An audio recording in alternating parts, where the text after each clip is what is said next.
The meeting between President Trump and President Zelensky opened with strong signals about the ongoing situation and the United States' involvement in assuring Ukraine's security.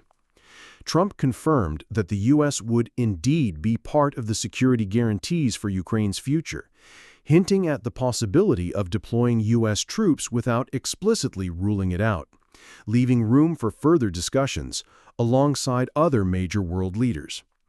This sets the tone for a broad multinational backing, with Europe recognized as the first line of defense, but with America ready to play a supporting role. The implication is clear. Military and security support will be significant, signaling sustained Western commitment to Ukraine's defense amid the complex conflict. However, communication from the two presidents revealed contrasting narratives on the war itself. President Zelensky condemned the ongoing Russian attacks on Ukrainian civilians, emphasizing Russia's continued aggression despite diplomatic efforts. His message underscored the need for stronger security guarantees to end the killing, calling on Moscow to halt the war it initiated.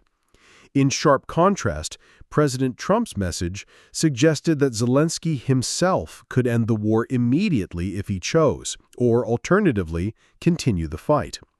This divergence reveals underlying tension in responsibility narratives. Zelensky places the onus on Russia to stop, while Trump implies agency and decision-making power lie heavily with Ukrainian leadership. When questioned about this apparent contradiction, Trump expressed cautious optimism about potential trilateral talks and the reasonable chance of negotiating an end to the war, reflecting hope but also uncertainty. Regarding the U.S. commitment, Trump made it clear that U.S. support is far from over, emphasizing the tragic loss of life and the need to stop the bloodshed. He framed the conflict as long and devastating, with millions killed, including many in recent weeks, and insisted that both he and Putin desire a resolution.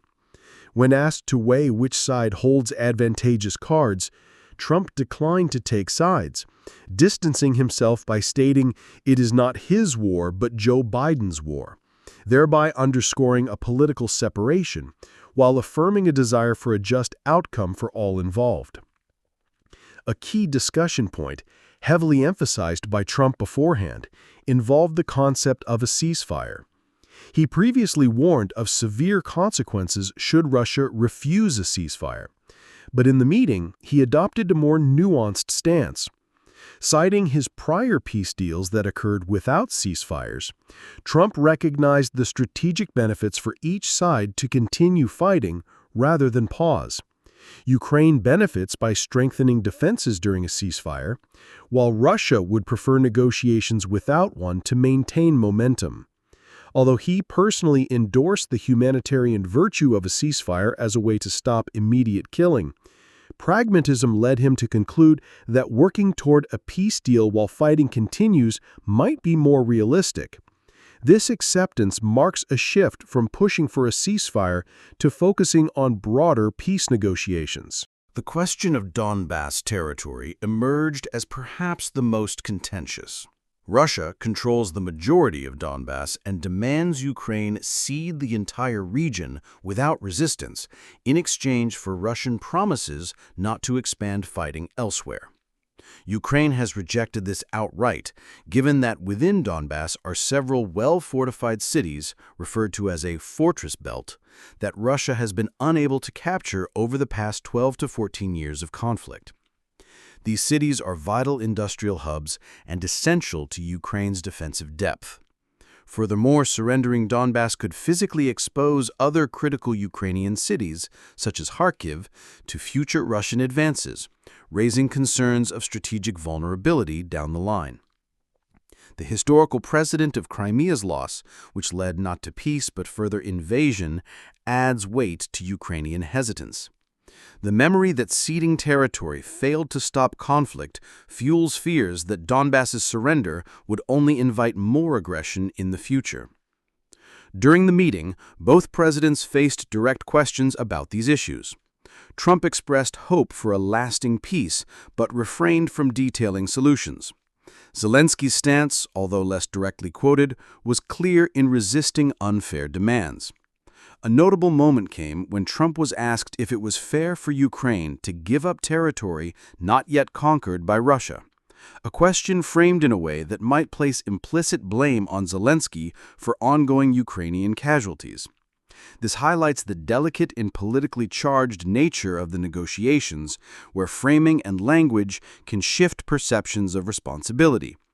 The fundamental reality, though, remains that Ukrainians suffer due to Russian invasion and territorial ambitions, and not because of Ukraine's resistance to forced concessions. This context leads to poignant discussions about the human cost of war, further illustrated by the involvement of Melania Trump, the U.S. First Lady, who has roots in eastern Ukraine and understands firsthand the situation's gravity. Her personal letter to Vladimir Putin, delivered during his meeting with President Trump in Alaska, passionately appeals for an end to violence against Ukrainian children. The letter speaks of universal childhood innocence and the responsibility of leaders to protect it, urging Putin to stop the suffering he is causing.